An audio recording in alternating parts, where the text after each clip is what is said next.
बिस्मिल्लाहिर्रहमानिर्रहीम। अस्सलाम वालेकुम। मदार न्यूज़ के साथ मैं हूं सना हुसैन। हमें धांधली करके इक़्तिदार में आने की जरूरत नहीं। शर्जील मेमन। कराची में प्रेस कॉन्फ्रेंस करते हुए शर्जील मेमन का कहना था कि चंद लोगों की जानिब से मायूसी की बातें की गई, पाकिस्तान और इदारों के खिलाफ साजिशें की गई, लेकिन पीपल्स पार्टी ने तमाम लोगों को उम्मीद की किरण दिखाई है।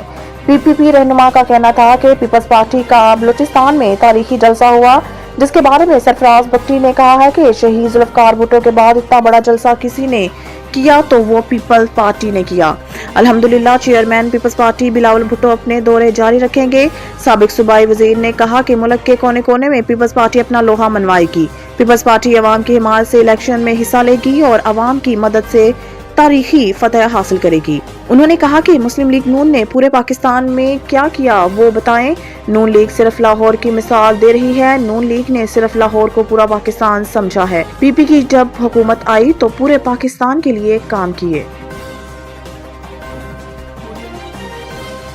पीटीआई के इंट्रा पार्टी इलेक्शन फ्रॉड सिर्फ कागजी कार्रवाई होती है। परवेज खटक का कहना था कि साबिक चेयरमैन पीटीआई मुल्क में इलेक्शन नहीं सदारती निजाम चाहते हैं। पीटीआई के इंट्रा पार्टी इलेक्शन पर रद्द अमल देते हुए परवेज खटक का कहना था कि पार्टी में जमहूरियत होनी चाहिए, फ्रॉड इलेक्शन नहीं होने चाहिए। पहले भी पार्टी में 4-5 इलेक्शन जाली थे, सिर्फ कागजी कार्रवाई हुई थी। सरबराह पीटीआई पी का कहना था कि हम जब हलफ उठाते हैं तो अहद करते हैं कोई राज़फाश नहीं करना।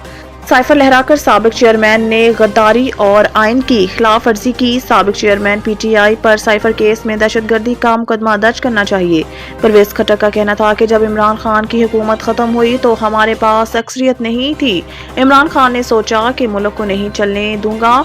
साबिक चेयरमैन पीटीआई का ख्याल था कि मुल्क में इंतशार फैलाऊंगा। आर्मी तंसीबात पर हमलों के लिए अलग टीम बनाई गई थी। ये शख्स 1.5 साल तक इंतशार फैलाता रहा, जिससे मुल्क की मईशत पर बुरा असर हुआ। निगरान वज़ीर आज़म अनवारुल हक काकड़ की चलास में मुसाफिर बस पर फायरिंग की मजम्मत। हफ्ते की रात गिलगित बल्तिस्तान के इलाके चलास में हडूर के मुकाम पर अफसोसनाक वाकया पेश आया था, जिसमें नामालूम अफराद ने बस पर फायरिंग कर दी थी, जिसके नतीजे में 9 मुसाफिर जाँ बहक और 26 से ज़ायद जख्मी हो गए थे। चलास में बस पर फायरिंग 9 अफराद जाँ बहक, 26 से ज़ायद जख्मी। निगरान वज़ीर आज़म अनवारुल हक काकड़ की जानिब से वाक़े की मजम्मत करते हुए शहीद होने वाले और जख्मी अफराद के अहले खाना के लिए सब्र की दुआ की गई है। अपने बयान में अनवारुल हक काकड़ का कहना था कि मासूम निहत्ते शहरियों को निशाना बनाना दहशत गर्दों की बुज़दिली का सबूत है। अनवारुल हक काकड़ का कहना था कि गिलगित बल्तिस्तान के अमन को सबूताज करने की मसमूम कोशिश कामयाब नहीं होने देंगे और दहशत गर्दी के मुकम्मल खात्मे तक जंग जारी रहेगी। गजा में जंगबंदी के बाद इसराइली मुसालिम जारी। 2 रोज में 300 से ज़ायद फलस्तीनी शहीद। गजा में 1 हफ्ते के बाद आज जंगबंदी के बाद इसराइली फौज ने अपने इंसानी सोच मुसालिम पे शुरू कर दिए। जबालिया कैंप और खान यूनिस में 2 रिहायशी इमारतों पर इसराइली तैयारों की बमबारी से 250, जबकि दीगर वाक़यात में 50 से ज़ायद फलस्तीनी शहीद हुए। 7 अक्टूबर से अब तक गजा पर इसराइली हमलों में शोधा की तादाद 15,207 से तजावज़ कर चुकी है, जबकि अब तक जख्मी होने वाले अफराद की तादाद 40,650 से मुतजावज हो चुकी है। इसराइली हमलों में शहीद और जख्मी होने वाले अफराद में नस्ब से ज़ायद तादाद सिर्फ बच्चों और खवातीन की है।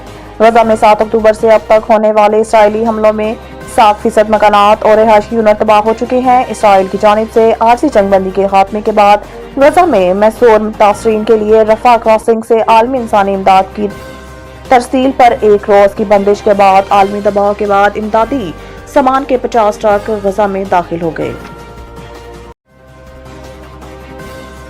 खबर शामिल करते हैं मंडी बहाउद्दीन से। वज़ीर आला पंजाब, चीफ सेक्रेटरी पंजाब और कमिश्नर गुजरांवाला की हिदायत की रोशनी में डिप्टी कमिश्नर शाहिद इमरान मात की सरबराही में दूसरे रोज भी मंडी बहाउद्दीन, तहसील फालिया और मलकवाल में अवामी रेवेन्यू खिदमत कचहरियों का इनेकाद किया गया। डिप्टी कमिश्नर शाहिद इमरान मात ने दूसरे रोज भी डीसी कॉम्प्लेक्स के लॉन में खुली कचहरी लगाकर साइलिन के मसाइल सुने। खुली कचहरी में DPO Raza Safdar Qasmi, additional deputy commissioner revenue Zulfiqar Ahmad, assistant commissioner Phalia Mohammad Afzal, तहसीलदार, नायब तहसीलदार, लैंड रिकॉर्ड सेंटर और रेवेन्यू अफसरान समेत साइलिन भी मौजूद थे। खुली कचहरी में सैकड़ों साइलिन ने दरख्वास्तें पेश की, जिन्हें डिप्टी कमिश्नर ने अफसरान की मौजूदगी में मौके पर ही निपटा दिया, जबकि दरीना मसाइल वाले दरख्वास्तों को जल्द हल करने की यकीन दहानी करवाई। مزید نیوز اور اپڈیٹ کے لیے دیکھتے رہیے مدار نیوز۔